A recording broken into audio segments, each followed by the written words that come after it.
지난 영상에서는 이 상가가 왜 1년 동안 공실로 남아 있었는지를 살펴봤습니다.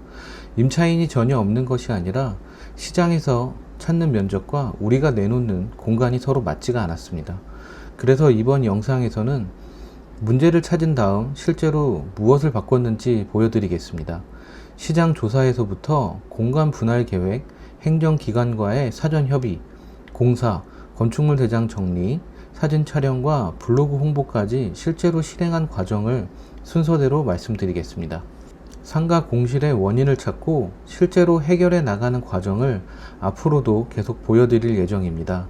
비슷한 고민을 하고 계신다면 구독해 두셨다가 여러분의 상가를 판단할 때 하나씩 적용해 보셔도 좋겠습니다. 이번 영상이 중요한 이유가 있습니다. 공실의 문제를 찾았더라도 실행 순서가 잘못되면 비용을 2번 쓸 수 있기 때문입니다. 인테리어를 시작해서 벽부터 세웠는데 원하는 업종이 들어올 수 없거나 공사를 끝낸 뒤 행정적인 문제가 발견되면 이미 만든 공간을 다시 수정해야 할 수도 있습니다. 이 상가도 단순히 큰 공간을 반으로 나누는 것이 목적은 아니었습니다. 주변에서는 큰 상가가 나가지 않으니 작게 나누면 되지 않겠냐라는 이야기가 나올 수 있습니다. 실제로 공실이 오래되면 가장 쉽게 떠올릴 수 있는 방법도 분할입니다. 하지만 무조건 나눈다고 해결되는 것은 아닙니다. 시장에서 찾는 면적을 확인하지 않고 나누면 큰 공실 하나가 작은 공실 2개로 바뀔 수 있습니다. 들어올 업종을 정하지 않고 공사를 하면 공간은 깔끔해지겠지만 정작 사용할 사람이 없는 결과가 나올 수도 있습니다. 그래서 가장 먼저 확인한 것은 가벽을 어디에 세울지가 아니었습니다. 주변에서 어떤 업종이 실제로 움직이고 있는지, 어느 정도 면적을 찾고 있는지를 먼저 살펴봤습니다. 주변에는 지식산업센터와 업무시설이 있었고, 큰 면적 전체를 사용하는 임차인보다 학원이나 교습소, 소호사무실, 공방, 스튜디오처럼 작은 면적을 찾는 수요가 더 현실적이라고 판단했습니다. 여기에서 첫 번째 기준이 나옵니다. 공간을 나누기 전에 누가 사용할지를 먼저 정해야 합니다. 이번 현장에서는 한쪽은 학원과 교습소, 또 다른 공간은 소호사무실과 1인 사무실, 공방, 스튜디오, 연습실 등으로 활용할 수 있는 공간을 방향으로 잡았습니다. 하나의 큰 공간을 단순히 둘로 나누는 것이 아닙니다. 서로 다른 임차인을 만날 수 있는 2가지 상품으로 다시 기획을 한 겁니다. 방향을 정한 다음에는 각각의 공간을 독립적으로 사용할 수 있는지 확인했습니다. 출입구를 따로 사용할 수 있는지, 전기와 조명은 어떻게 구분할지, 난방과 환기는 문제가 없는지, 급배수가 필요한 업종에도 대응할 수 있는지를 하나씩 검토했습니다. 학원과 사무실은 작은 상가처럼 보여도 필요한 조건이 다릅니다. 학원이나 교습소는 수업 공간과 출입 동선, 소음 문제를 확인해야 합니다. 사무실이나 공방은 독립적인 사용이 가능한지, 전기와 통신, 환기 조건이 적절한지를 살펴봐야 합니다. 업종을 고려하지 않고 면적만 나누면 임차인이 현장을 보러 왔을 때 공사를 다시 요구할 가능성이 커집니다. 임차인에게 추가 비용이 많이 필요한 공간은 선택받기 어렵습니다. 그런데 계획이 나왔다고 바로 공사를 시작하지는 않았습니다.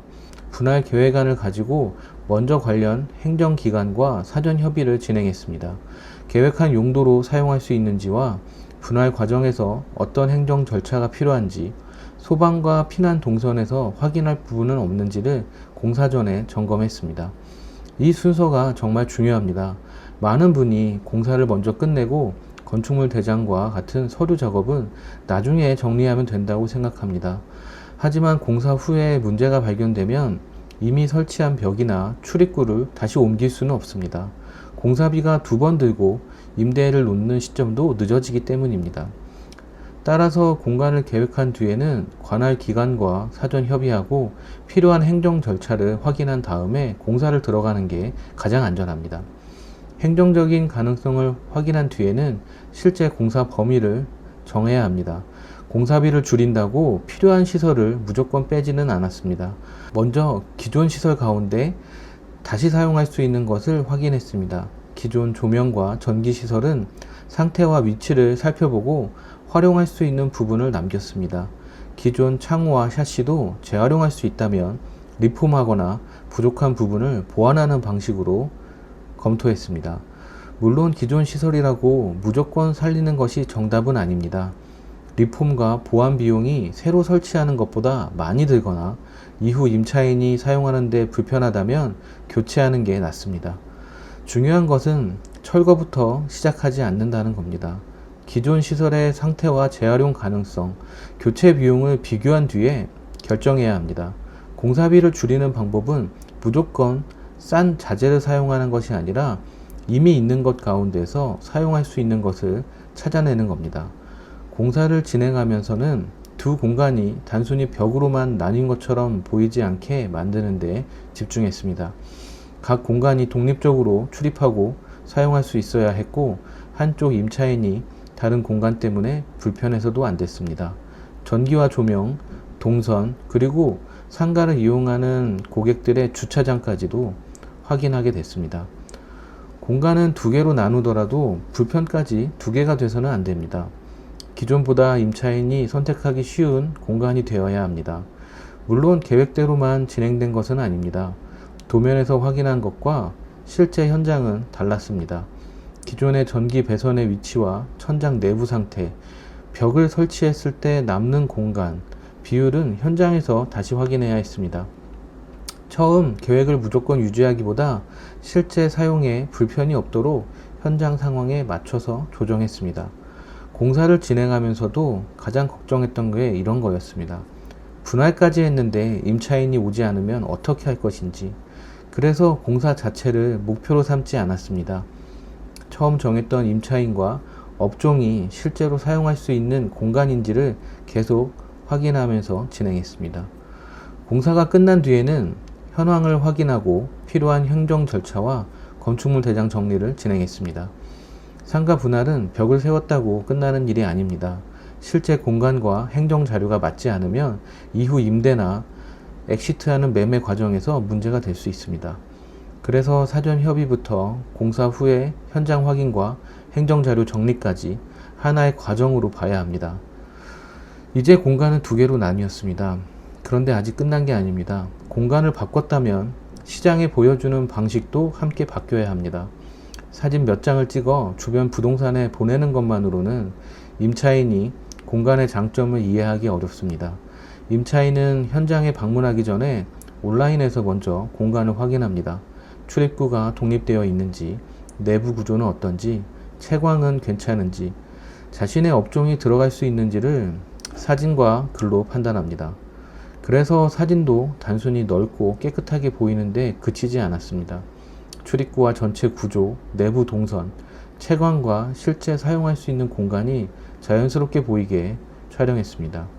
블로그의 글도 하나로 묶지 않고 각각 학원과 교습소를 찾는 사람들, 소호 사무실과 1인 사무실, 공방 스튜디오, 연습실을 찾는 사람들에 맞도록 각각 별도로 작성했습니다.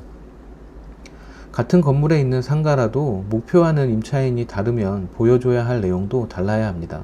블로그는 단순히 상가가 나왔다는 사실을 알리는 단순 글이 아닙니다. 임차인이 현장에 오기 전에 공간을 검토할 수 있도록 만드는 상품 설명서에 가깝습니다.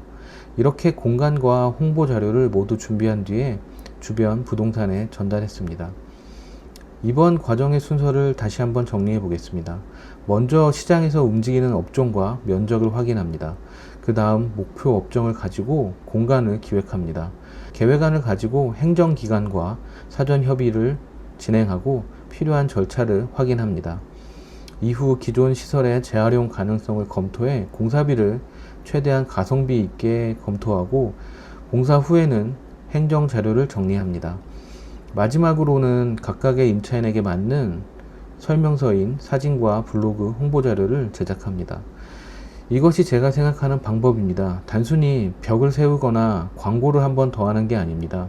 문제 분석에서부터 시장조사, 상품 기획, 공간 계획, 행정, 공사, 홍보가 하나로 연결되어야 합니다. 여기서 한 가지 오해는 없어야 합니다. 모든 큰 상가를 분할하면 공실이 해결되는 것은 아닙니다. 어떤 상가는 분할보다 업종 변경이 먼저일 수도 있습니다.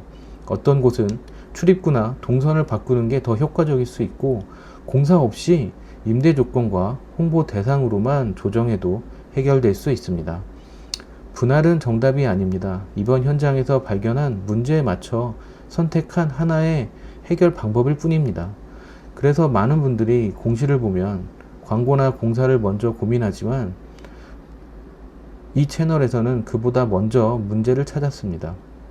원인이 다르면 해결 방법도 달라져야 하기 때문입니다.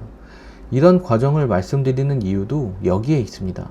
공시를 직접 해결하는 분들이 원인을 확인하지 않은 채 비용부터 쓰는 일을 줄이고 싶었기 때문입니다. 공사하고도 다시 바꾸고, 광고하고도 또 하고, 반응이 없어 다른 방법을 찾다 보면 시간과 비용이 계속 들어갑니다. 공실은 비어있는 공간이 아닙니다. 아직 시장이 선택할 수 있는 상품이 되지 않은 공간일 뿐입니다. 오늘 보여드린 과정은 직접 진행해 보실 수 있습니다. 설명란에는 이번 현장에서 확인한 과정과 분할 전에 점검해야 할 내용을 한 장의 체크리스트로 정리해 뒀습니다. 먼저 주변 임대 사례와 실제로 움직이는 업종을 확인해 보십시오. 공간이 바뀌어야 한다면 행정기관과 사전 협의한 뒤에 공사의 범위를 정하고 기존 시설을 재활용하거나 보완할 방법도 찾아보시기 바랍니다. 직접 점검하다 보면 상가도 분할이 맞는지, 어떤 업종을 목표로 해야 하는지, 공사 전에 무엇을 해야 하는지 판단하기 어려울 수 있습니다.